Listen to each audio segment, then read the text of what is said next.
নমস্কার, divine inspiration school of performing আর্টসের YouTube চ্যানেলে আমাদের সকল দর্শক বন্ধুদেরকে জানাই স্বাগত।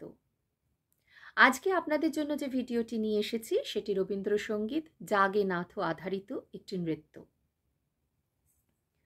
আপনাদের সাথে এই ভিডিওর মাধ্যমেই দু চার কথা একটু বলি। কি প্রসঙ্গে? প্রসঙ্গটি হলো, নৃত্য কি একটি শিল্পকলা, নাকি নৃত্য শুধুমাত্রই নাচ? না, নৃত্য কিন্তু শুধুমাত্র নাচ নয়, নৃত্য একটি শিল্পকলা। কেন এই প্রসঙ্গটির উত্থাপন করলাম?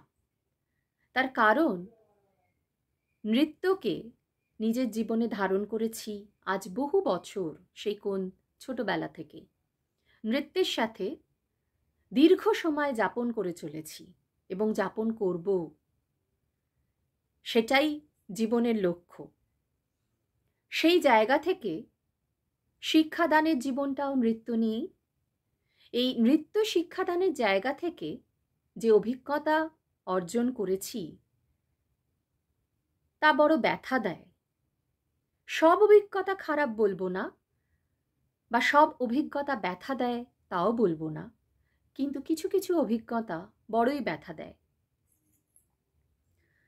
তার মূল কারণ হচ্ছে, নৃত্য এবং পড়াশুনোর মধ্যে একটি প্রভেদ সৃষ্টি করা হয়েছে, যা সম্পূর্ণ একটি ভ্রান্ত ধারণা। নৃত্য যতদিন নাচ থাকবে ততদিনই পড়াশুনোর সাথে তার বড়ই ঝগড়া থাকবে। পড়াশুনো সামনে এগোবে আর নাচ পেছনে।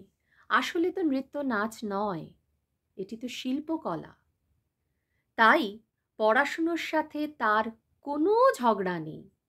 বরঞ্চ যদি আমরা ভীষণ সুন্দর করে তার সাথে ভাব করে নিই, পড়াশুনো এবং নৃত্যের মধ্যে যদি গাঁটছড়াটা বড় শক্ত করে দিই, তাহলে কিন্তু পড়াশুনোর দিক দিয়েও আমরা অত্যন্ত সমৃদ্ধ হব, আর নৃত্যের দিক থেকে তো হবই। কারণ পড়াশুনো এবং নৃত্য কিন্তু একে অপরের পরিপূরক। পড়াশুনো ছাড়া কিন্তু নৃত্যশিল্পী হওয়া যায় না। শিল্পের একটি উদ্দেশ্য হলো আনন্দ দেয়া, মনোরঞ্জন করা কিন্তু নয়, আনন্দ দেওয়া।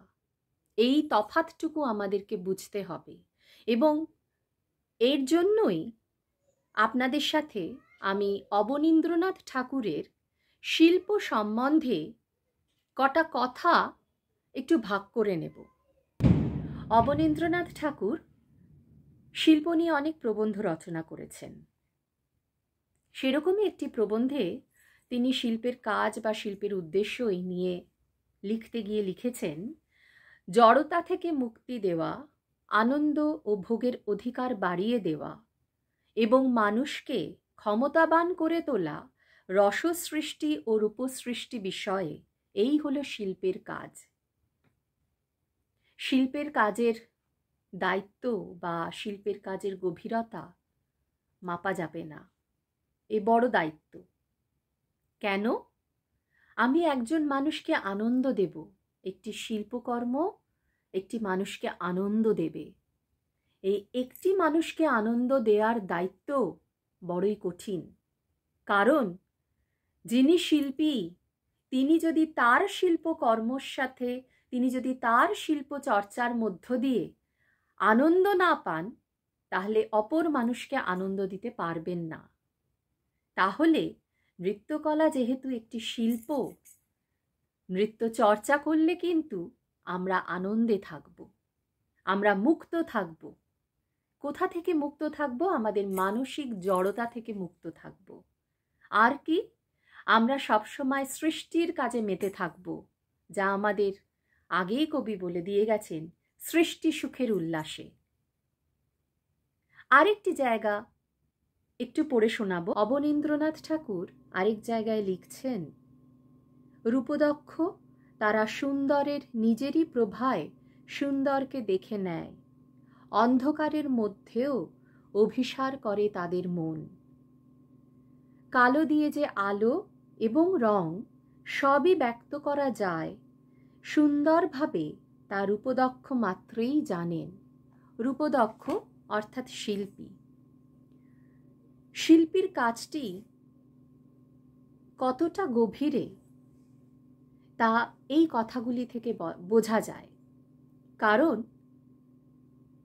আমরা তো সুন্দরের মধ্যে সুন্দরকে দেখতে পাই সবাই, কিন্তু অন্ধকারের মধ্যেও যে আলো আছে তা কিন্তু একজন শিল্পী খুঁজে বার করতে জানেন, বা অন্ধকারকে আলোয় রূপান্তর করতে পারেন একজন শিল্পী মন। সুতরাং এই অন্ধকারকে আলোয় রূপান্তর করার জন্য একজন শিল্পীর যে মানসিক উত্তরণের প্রয়োজন তা কিন্তু পড়াশুনো ছাড়া হবে না, সম্ভব নয়।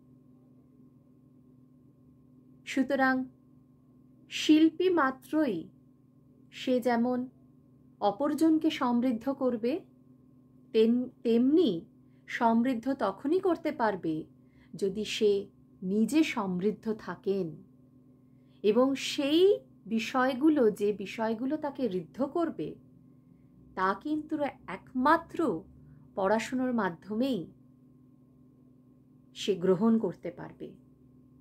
সুতরাং পড়াশুনোর সাথে কিন্তু নৃত্যের কোনো ঝগড়া নেই, বরং পড়াশুনোর সাথে নৃত্যকলাকে প্রতি রন্ধ্রে রন্ধ্রে জুড়ে দেওয়া হোক। শুধু নৃত্যকলা কেন বলবো, যে কোনো পরিবেশ্য কলা, যে কোনো শিল্পকর্ম। কেউ যদি গান শেখে তাহলে গান, কেউ যদি আঁকা শেখে তাহলে আঁকা, যে কোনো বিষয় হোক না কেন, পড়াশুনোর সাথে তার গাঁটছড়াটা খুব শক্ত করে বেঁধে দেওয়া হোক।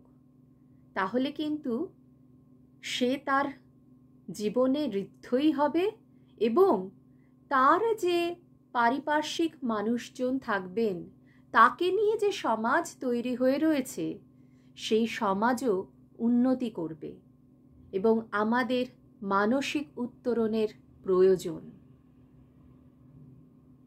এই বলেই আজকে আমার এই কথাগুলো শেষ করছি। পরবর্তী ভিডিওতে আরও কিছু কথা বলার ইচ্ছে রইল। আপনারা সবাই ভালো থাকবেন, আনন্দ পান নৃত্যরূপটি দেখে।